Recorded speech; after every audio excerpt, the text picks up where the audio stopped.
अच्छा, जो हम एफ तक हम पहुंचे थे कि ऑर्डिनरी रिपेयर्स जो हैं वो obviously they are recorded as an expense in the period in which they are incurred, क्योंकि इसकी वजह से कोई एसेट में कोई खास चेंज जो है वो नहीं आती है. Improvement to a machine that increased its fair value and its production capacity by 30% without extending the machine's useful life. तो 30% उन्होंने उसमें 30% जो है वो उसकी कैपेसिटी इन्हांस कर दी है.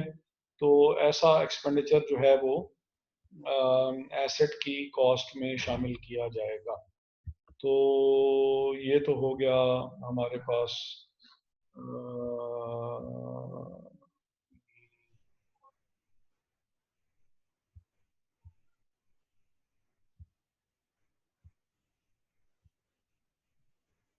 अच्छा जी.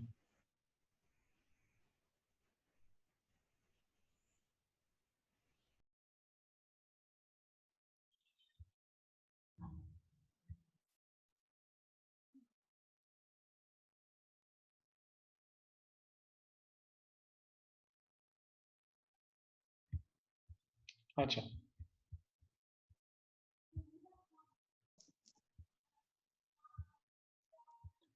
अब हम इस तरह कर लेते हैं कि डिप्रिसिएशन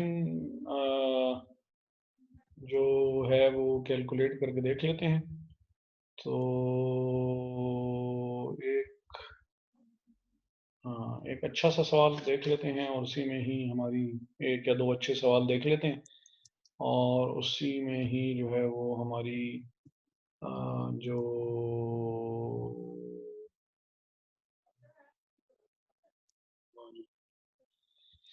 नमो साहब भी आ गए. अच्छा, हाँ, ये दो क्वेश्चंस देख लेंगे इसमें. अच्छा, on January 1, 2008, Ron Shelley किधर गया? Ron Shelley कहाँ गया जी? Ron Shelley क्यों जो है वो? On January 1, 2008, Ron Shelley purchased a new tractor to use on his farm. The tractor cost 1 lakh. Ron had the dealer install a front end loader on the tractor. The cost of the front end loader was 7,000. The shipping charges were 600, and the cost to install the loader was 800. Estimated life of the tractor was 8 years, and the estimated service hour life of the tractor was 12,500 hours.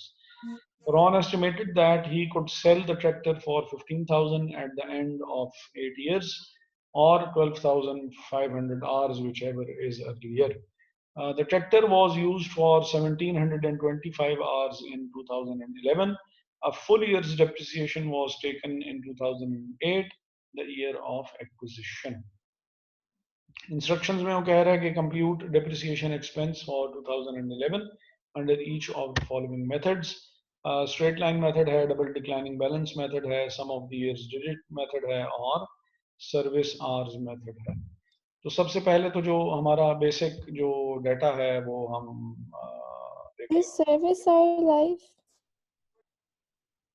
कि total जो वो tractor जो घंटे चलेगा वो 12,500 है. अभी 12,500 hours आप उसको यूज करें, बिल्कुल सुबह शाम यूज करें 24 घंटे, और अगर 24 घंटे इसको यूज करते रहें तो आपका ये ट्रैक्टर जो है ये 12,500 डिवाइडेड बाय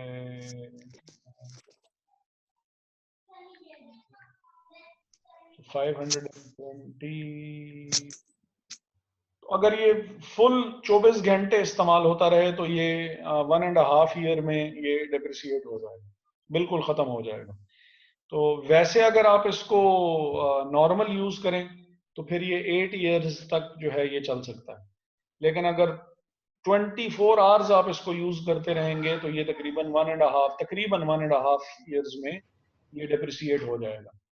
जैसे मैंने आपको उसकी एग्जांपल भी दी थी कि नंबर ऑफ क्लिक्स की, कि डीएसएलआर में नंबर ऑफ क्लिक्स हैं अब वो जी 2.5 लाख हैं तो वो 2.5 लाख आप एक दिन में पूरा कर लें या 5 सालों में करें, वो आपकी अपनी मर्जी। ठीक है। ठीक है। अच्छा, तो परचेज प्राइस जो है, purchase price of the asset is 1 lakh, लेकिन ये कॉस्ट नहीं है, ये परचेज प्राइस है। इसमें हम ऐड करेंगे जो उसने फ्रंट एंड लोडर लगाया है, मैं इसको लोडर लिख रहा हूँ, जो लोडर लगाया गया है, 7,000। हाँ जी, वो भी इसमें 7,000 वो भी ऐड होगा, और इसमें जो शिपिंग चार्जेस जो हैं वो भी ऐड होंगे, शिपिंग शिपिंग कॉस्ट भी ऐड होगी इसमें, जो कि है हमारे पास 600, 600। और इसमें जो है वो इंस्टॉलेशन कॉस्ट भी, इंस्टॉलेशन भी इसमें ऐड होगी, जो कि है 800। तो total cost of the asset cost of the asset would be 1,08,400। ठीक है जी। अच्छा, ये तो हमारी होगी कॉस्ट ऑफ द एसेट, और डेप्रिसिएशन हमने चार्ज करनी होती है डेप्रिसिएबल अमाउंट पे। तो डेप्रिसिएबल अमाउंट कितनी होगी, डेप्रिसिएबल अमाउंट कितनी हो जाएगी,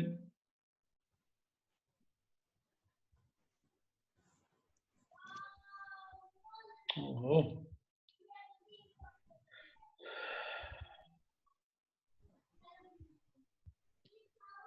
डेप्रिसिएबल अमाउंट हो जाएगी हमारे पास, डेप्रिसिएबल अमाउंट हमारी होती क्या है, depreciable amount is the cost minus residual value, cost minus residual value, ये हमारी होती है डेप्रिसिएबल अमाउंट। अब कॉस्ट हमारे पास कितनी है, कॉस्ट हमारे पास थी 1,08,400, और जो रेजिडुअल वैल्यू थी दैट वाज 15,000। तो हमारी वो कितनी हो गई, 93,400 हो गई। ठीक है, 93,400 हमारी होगी डेप्रिसिएबल अमाउंट। इसको हमने इस वैल्यू को डेप्रिसिएट करना है। डेप्रिसिएशन की डेफिनेशन क्या थी, depreciation is the systematic allocation of the depreciable amount of an asset over it's useful life, systematic allocation of the depreciable amount of an asset over it's useful life. और depreciable amount क्या होती है, cost minus residual value होती है, या salvage value, या जो भी आप इसको कहना चाहें।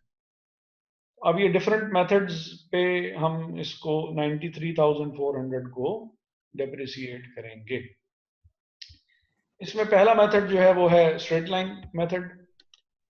Number 1 is the straight line method.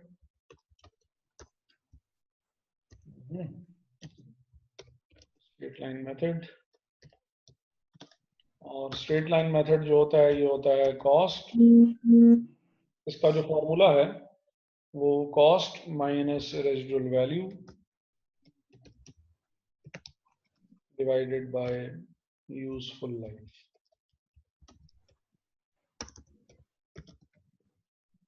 तो कॉस्ट माइनस रेजिडुअल वैल्यू हम पहले ही कैलकुलेट कर चुके हैं, वो हमारे पास है 93,400, और 93,400 8 years. Divided by 8 years ji.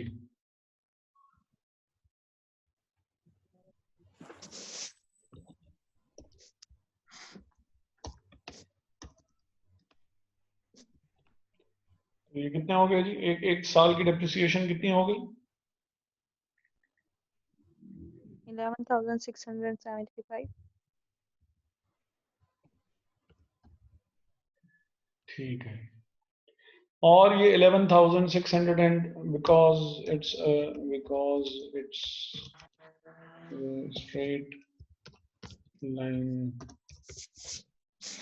Method of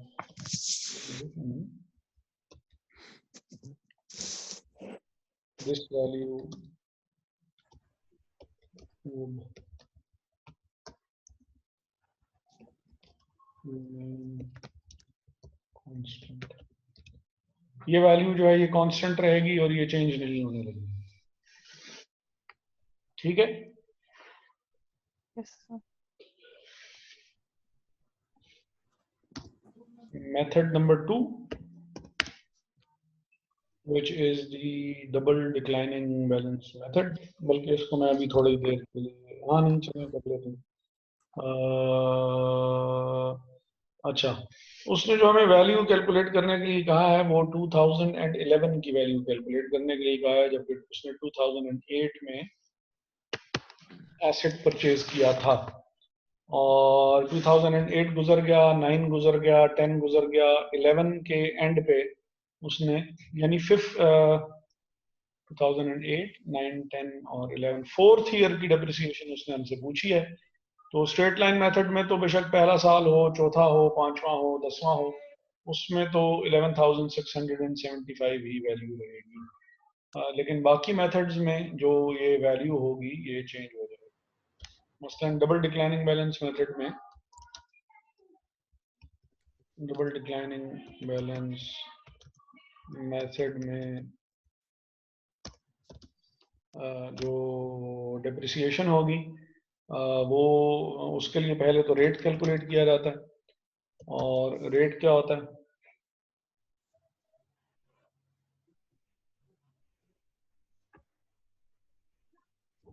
hundred divided by useful life multiplied by 2। तो रेट को 2 से मल्टीप्लाई कर देते होते हैं, और रेट कैसे आएगा? 100% divided by the useful life multiplied by 2। तो 100% किधर गया ये, 100% divided by useful life which is 8, तो वो 12.5% बन जाएगा। और 12.5% मल्टीप्लाइड बाय 2 करेंगे तो दैट वुड बी 25%।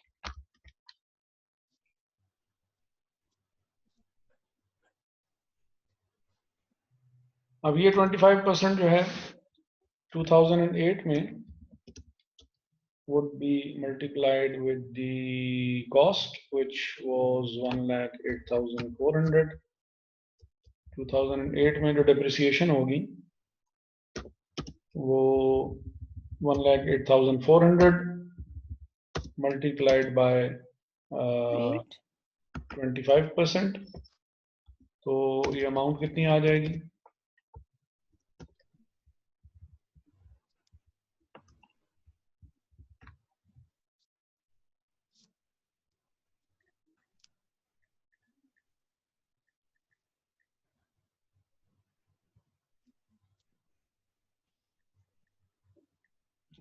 ये हो गई 27,100।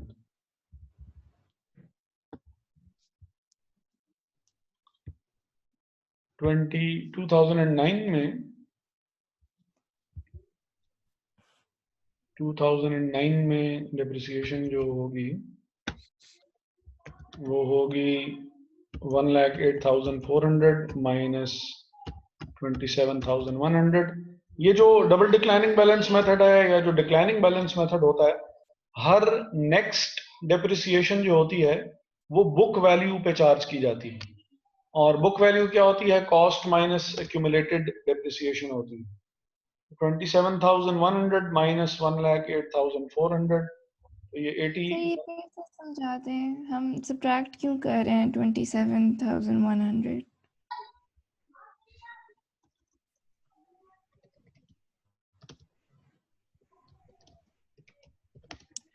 Rate multiplied by book value होता है। अब पहले साल बुक वैल्यू और कॉस्ट क्योंकि सेम होती है तो हमने कॉस्ट के साथ ही मल्टीप्लाई कर दिया था उसको, क्योंकि पहले साल तो कॉस्ट भी और बुक वैल्यू सेम ही होगी। लेकिन ईयर 2 में कॉस्ट और बुक वैल्यू सेम नहीं रहेगी, क्योंकि बुक वैल्यू क्या होती है? कॉस्ट माइनस डिप्रिसिएशन होती है, कॉस्ट माइनस डिप्रिसिएशन। तो कॉस्ट कितनी थी? 1,08,400 और एक्यूमुलेटेड डिप्रिसिएशन कितनी थी? 27,100। तो बुक वैल्यू के साथ रेट को मल्टीप्लाई किया जाता है, डिक्लाइनिंग बैलेंस मेथड हो या डबल डिक्लाइनिंग बैलेंस मेथड हो, दोनों में। तो 2009 की क्या वैल्यू आ जाएगी डिप्रिसिएशन की? ये वैल्यू आ रही है 1,300। 81,300 आ रही है। 81,300 का जब हमने लिया 25%, तो ये हमारे पास आ गई 20,325। फिर 2010 में आप कैसे कैलकुलेट करेंगे? Rate multiplied by book value. अब बुक वैल्यू कैसे आती है? कॉस्ट माइनस एक्यूमुलेटेड डिप्रिसिएशन, तो जो कि 1,08,400 minus minus 27,100 27 minus 20,325। Accumulated depreciation, जितनी भी आज तक डिप्रिसिएशन चार्ज हो चुकी है वो सारी की सारी माइनस कर देनी। ठीक है, ठीक है। Accumulated depreciation. तो रेट माइनस बुक वैल्यू हो गया। और जब हमने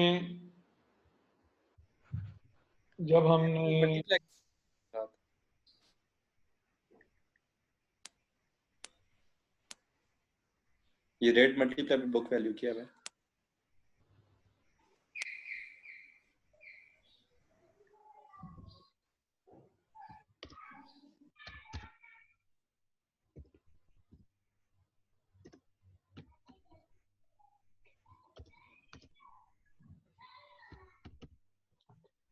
जी, तो 2010 की जो डिप्रिसिएशन है वो कितनी आ जाएगी? 15,243।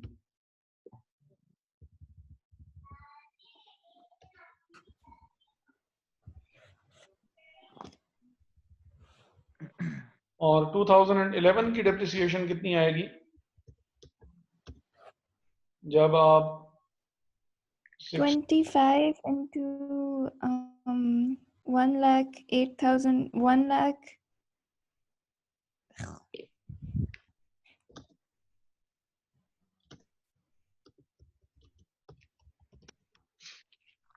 देखें 60,000 तक तो बात पहले ही पहुंची हुई है, तो 60,009 यानी ये सारा कुछ माइनस करने के बाद बुक वैल्यू 69,500 आई थी। नेक्स्ट बुक वैल्यू 69,500 में से जब 15,243 माइनस कर लेंगे तो वो आ जाएगी।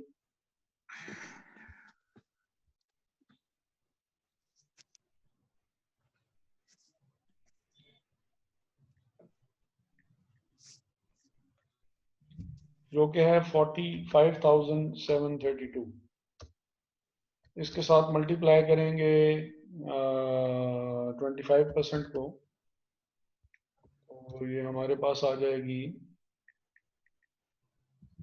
11,433।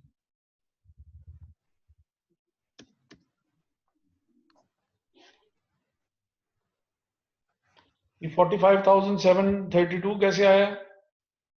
1,08,400 में से ये भी माइनस कर लिया, ये भी माइनस कर लिया, ये भी माइनस किया, तो तब ये वैल्यू आई है हमारे पास।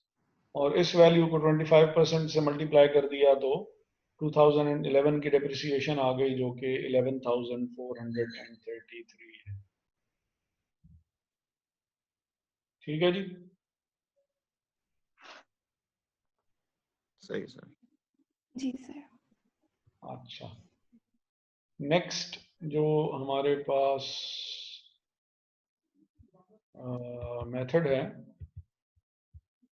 वो है हमारे पास सम Sum of of the year.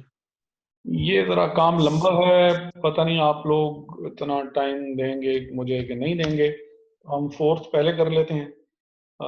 3 का रेट मैं आपको बता देता हूँ कि कैसे कैलकुलेट करना है, क्योंकि काफी लंबी चौड़ी कैलकुलेशन है। इसमें जो रेट कैलकुलेट किया जाता है sum of the years digit method में, sum of the years digit method जो है वो इसमें जो रेट कैलकुलेट किया जाता है वो रेट होता है is n into n plus 1 divided by 2। यहां से हमारे पास डिजिट्स आ जाते हैं। n is the useful life, so 8 into 8 plus 1 divided by 2, तो which means 8 into 9 72 हो जाएंगे। 72 divided by 2 जो होगा, जब हम इसको सॉल्व करेंगे तो ये हमारे पास आ जाएगा 36 डिजिट्स। अब ये इसको हम सॉल्व कैसे करेंगे 36 डिजिट्स के साथ, ये हम फिर ज़रा लंबी बात है और टाइम जो है वो मेरे पास बहुत कम है। ये फिर मैं आपको नेक्स्ट क्लास में फिर आपको ये मैं समझा दूंगा कि ये कैसे होता है। फोर्थ हम कर लेते हैं, क्योंकि वो फोर्थ जो है वो सर्विस आवर्स मेथड जो है ये ज़रा थोड़ा सा आसान है। सर्विस आवर्स मेथड में जो हम डिप्रिसिएशन कैलकुलेट करते हैं, वो डिप्रिसिएशन कैलकुलेट होती है is equal two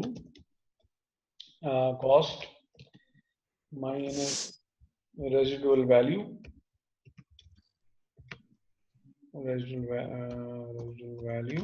divided by useful life in hours. पहले हमने यूजफुल लाइफ ली थी इन ईयर्स, अब हम यूजफुल लाइफ लेंगे इन आवर्स। तो डिप्रिसिएशन कितनी हो जाएगी 2011 की, कॉस्ट माइनस रेजिडुअल वैल्यू हम पहले ही निकाल चुके हैं 93,400 है। 93,400 को ये याद तो है ना, ये 93,400 कहां से आया था?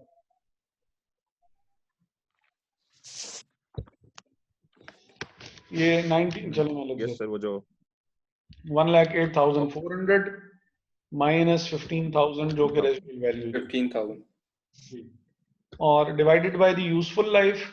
Total useful life of the asset was 12,500।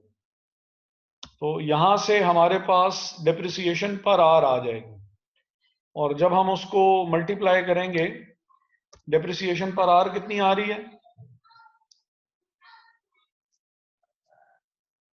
93,400 divided by 12,500, तो हमारे पास डिप्रिसिएशन पर आर आ गई।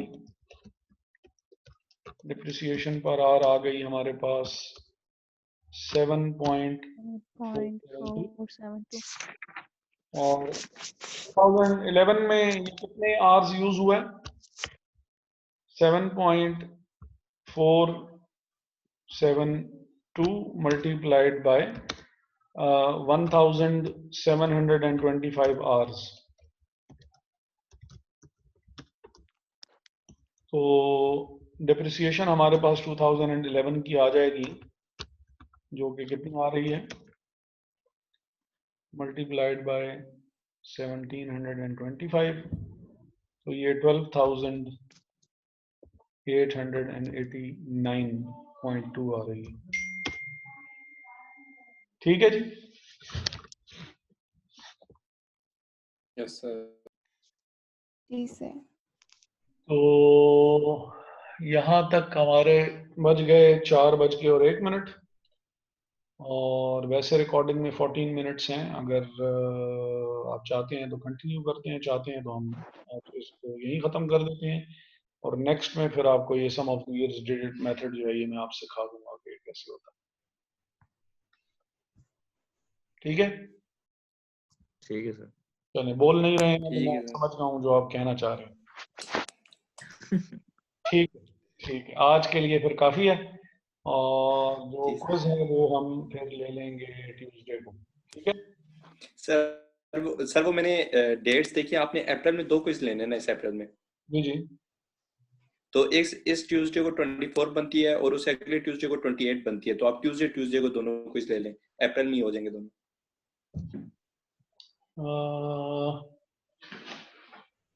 Let me right it down. किधर गया? नहीं, इस ट्यूसडे को 21st है। हाँ 21 सॉरी 21 और 28। 21 और 28 को ले लूं? जी सर। Yes sir.